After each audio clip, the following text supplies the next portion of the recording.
Bienvenue dans ce premier tutoriel de création d'assets de jeux vidéo.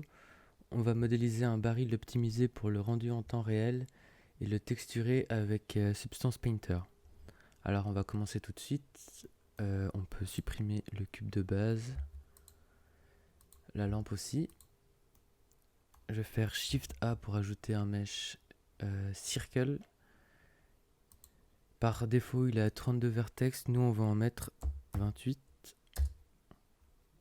Je clique pour valider. Sur le numpad numéro 3, donc le numéro 3 à droite de votre clavier, je passe en Side View. En Edit Mode, j'extrude EZ environ 3 cases de hauteur. Ces cases-là, donc, hein. C'est pas important que ce soit très précis, mais c'est pour donner une hauteur qui soit un peu cohérente avec la réalité. Donc c'est à peu près cette hauteur-là. Je repasse en Side View. Je passe en Object Mode avec Tab. Je sélectionne mon objet. Je vais dans Objet, Set Origin et Origin to Geometry.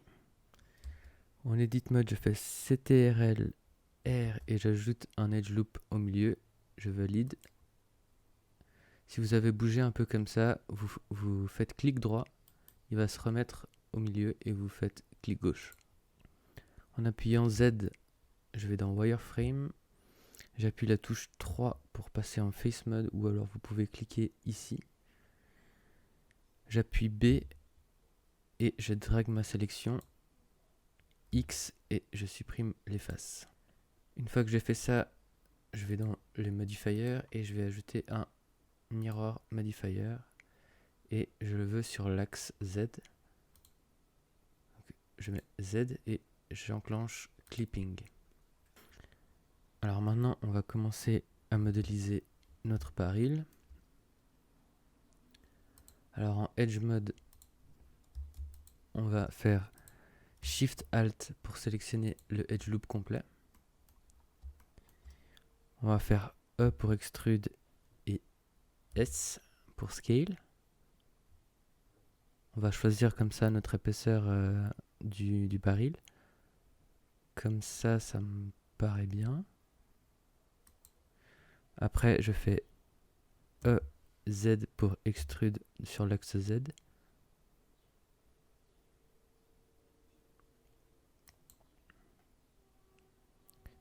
Une fois que vous avez extrude, vous pouvez après modifier la hauteur en faisant G et Z. Voilà, je vais la mettre comme ça. Et encore une fois, extrude et S.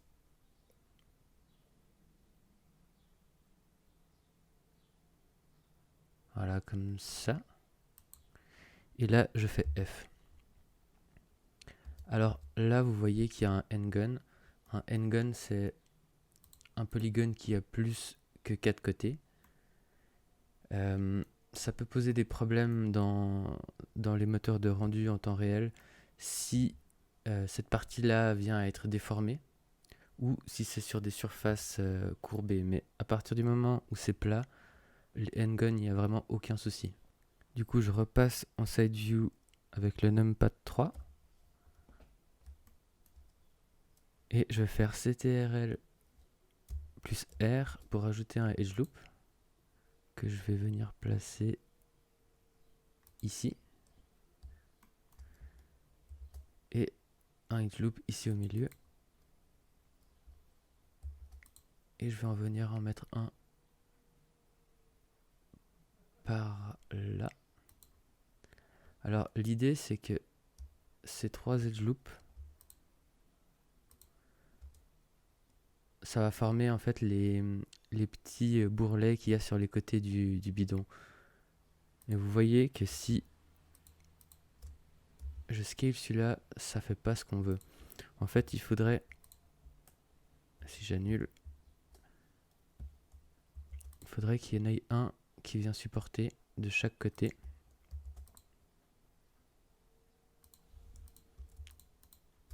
Si là je scale ça, là on a bien notre bourrelet qui se fait. Alors pour que ce soit uniforme, je vais faire ça avec les trois. Placer un edge loop ici. Là, en fait, il faut imaginer qu'en bas, il y a un autre edge loop. Parce que c'est en miroir, du coup, ce edge loop, il se retrouve aussi ici. Enfin, plus bas ici. Du coup, ça, c'est mon edge loop du milieu. Celui-là aussi. Et celui-là aussi. J'appuie S et je scale.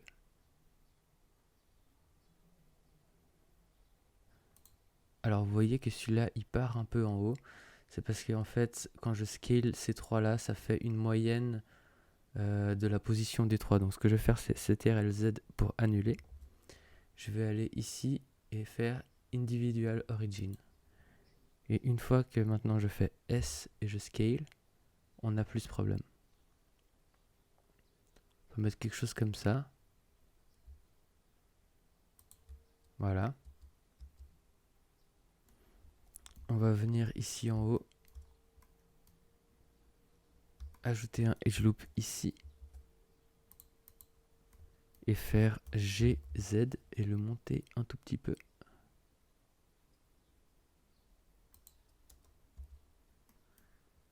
Maintenant en Object Mode on fait clic droit, Shade Smooth. C'est un peu... c'est pas très joli comme ça mais c'est normal pour l'instant. On va aller dans ce petit icône, dans Normal. On va cocher Auto Smooth. Et on va mettre ça jusqu'à ce qu'on voie que ici c'est bien smooth. Donc ouais, vous pouvez aller même plus encore, il n'y a pas vraiment de souci parce que après on va de toute façon prendre un modèle high poly pour faire en sorte que les normales soient comme le high poly. Donc tant que c'est bien smooth, ça pose pas de problème. Alors maintenant on a fini avec notre baril low poly. Donc on va le renommer ici low poly. Et on va faire Shift D pour le dupliquer. Je clique pour valider. Et celui-là, on va le renommer High Poly. Donc le low poly, je le cache pour l'instant. Et celui-là, on va venir ici lui ajouter un Subdivision Surface. On peut appliquer le miroir aussi. Donc maintenant, le Subdivision Surface, il a lissé les bourrelets qui sont ici. Et nous, on voudrait les redéfinir un peu mieux. Donc ce qu'on va faire, c'est ajouter des edge loops avec CTRL-R à côté des edge loops qu'on avait mis avant. Donc on va à peu près à cette distance. Plus vous êtes près, plus l'angle sera marqué. Donc à peu près comme ça. Si je repasse en Object Mode, vous voyez que maintenant le bourrelet est bien rond. Alors que si je passe sur le low poly, vous voyez que ici c'est un triangle. On va passer sur le high poly. J'aimerais que ce soit un peu plus marqué, donc je vais faire 2 fois G pour pouvoir slide le edge loop et le rapprocher un peu plus. Voilà. Faire pareil avec celui-ci. Et là, je vois que mon bourrelet est bien marqué. Je vais faire pareil ici.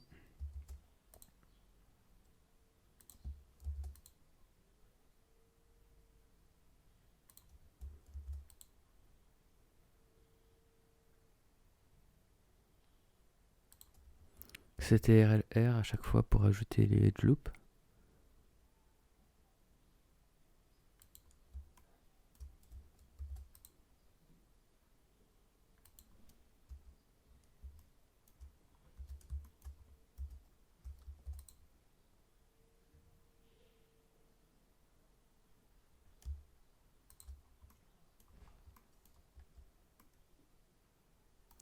On va en ajouter ici dedans parce que c'est assez bien défini, mais je pense que si on augmente...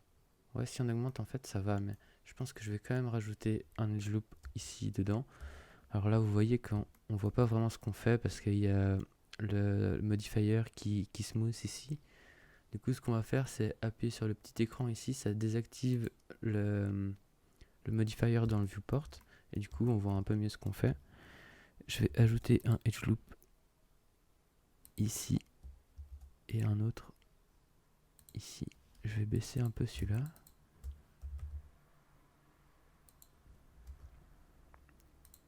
Et voilà, maintenant on voit que l'angle est beaucoup plus accentué. Ici, j'aimerais que mon angle soit un peu plus marqué aussi. On a déjà mis un edge loop de ce côté, on va en mettre un ici en haut. Et on va remonter un peu celui-là. Voilà, comme ça. Alors là, maintenant, on a fini notre high poly. On peut essayer de monter la résolution, mais ça change pas grand-chose. On va laisser à 2. Alors, vous voyez que celui-là, il fait 15 000 faces. Et le low poly, il fait 618 faces. Alors, le but maintenant, dans Substance Painter, ce sera de faire en sorte que celui-ci ressemble à celui-ci, mais en gardant le même nombre de faces. Donc, en fait, on va prendre les détails du high poly, on va les bake et on va les projeter sur le low poly pour qu'il ait exactement la même forme que le high poly sans les inconvénients d'avoir 15 000 faces et que ce soit trop lourd à rendre pour le moteur.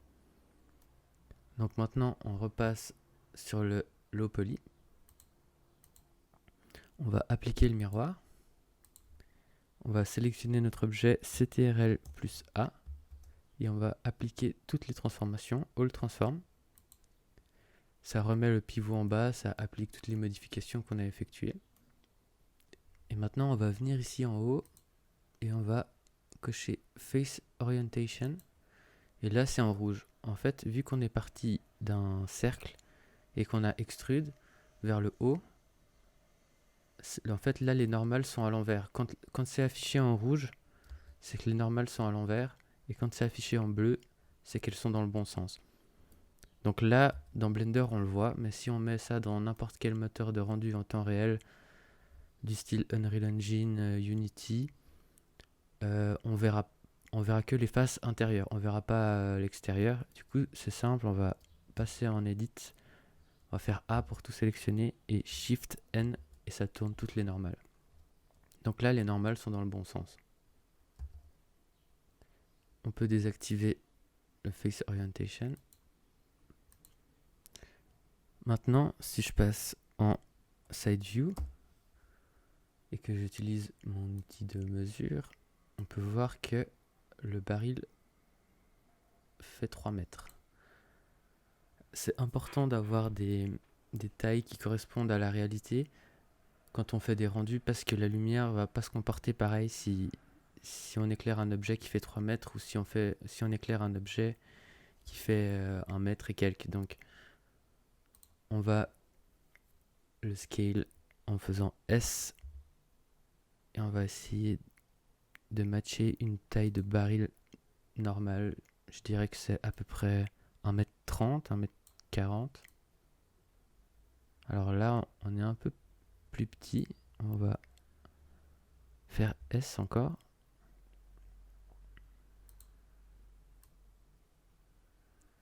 Faudrait qu'on arrive à peu près jusqu'à 1m30.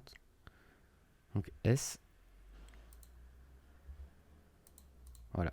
Après, on peut toujours le scale après avoir fait les textures, c'est pas trop grave. Moi, j'aime bien le faire avant. Donc, je retourne sur mon outil et on peut commencer l'UV Unwrap. Alors, pour faire l'UV Unwrap, on va aller dans UV Editing. On va venir ici, créer une nouvelle texture. On va l'appeler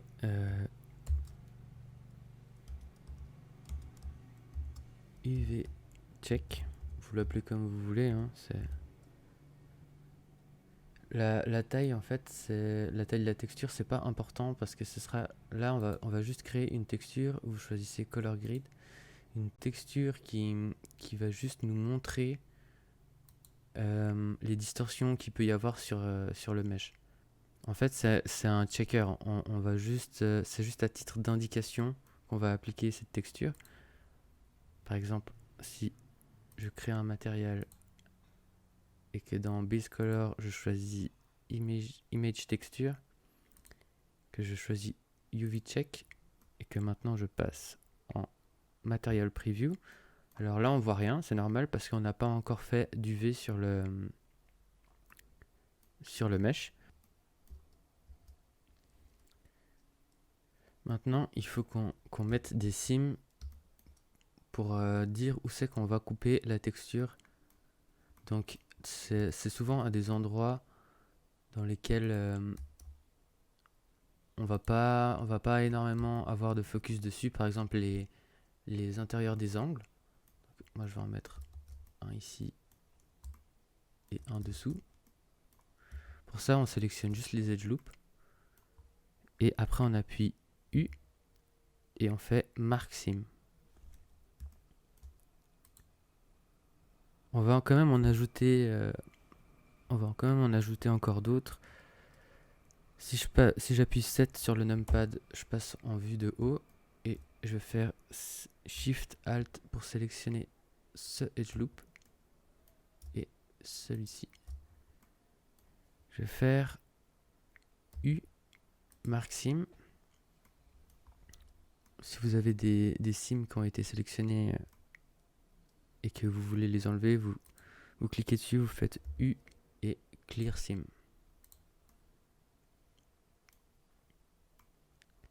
Donc là, on a un sim qui passe à travers le baril. C'est pas grave dans le cas où on va faire du texture painting. Donc le sim qui passe là, ça dérangera pas. Ça aurait peut-être dérangé si c'était une texture qui existait déjà et qu'on aurait voulu appliquer par-dessus. Donc maintenant, je sélectionne tout avec A et je fais U et je fais Unwrap. Maintenant, on peut voir comment est distribuée la texture sur notre mesh. Alors on peut voir ici des petites distorsions. Comme j'ai dit avant, c'est pas trop grave parce qu'on va faire du texture painting. Et en fait là, la texture est simplement courbée, elle n'est pas vraiment étirée ou déformée. Donc pour ce qu'on va faire, c'est pas un problème. On va laisser comme ça. On pourrait le mettre droit, mais ça va rien changer. Du coup, autant le laisser comme ça. Je repasse dans Layout. Je peux afficher le Material Preview. Alors maintenant, on va exporter. On fait File, Export, FBX. Vous pouvez l'appeler baril LP pour low poly. Vous faites Selected Object et Export FBX. Une fois qu'on a exporté le low poly, on le cache, on affiche le high poly. Donc là, on peut voir que le high poly est beaucoup plus grand que le low poly. C'est normal, c'est parce que lui, on l'a pas scale. Donc ce qu'on va faire, c'est CTRL A, All Transform. Ça va mettre son pivot en bas. On va aller dans low poly. On sélectionne bien low poly et on regarde la scale qu'il a. Donc c'est 0,443. Et je vais appliquer simplement la même scale. Si vous n'avez pas cet onglet, il faut juste appuyer N ou cliquer sur la petite flèche ici. Et du coup, dans Scale, on met 0,443.